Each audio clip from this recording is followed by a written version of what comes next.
मजबूर हो। सुनो जाए के न मन करे तोहरा से दूर हो, पैसे के कारण रानी मानी मजबूर हो। नहीं रे कमाई तो कहाँ से खियाई, बिगर बिया दे तो है हरदम।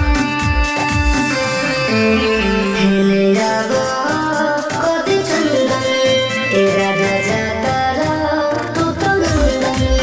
हेले जागो कति चंदन ए पिया जातारा तू तो नंदन।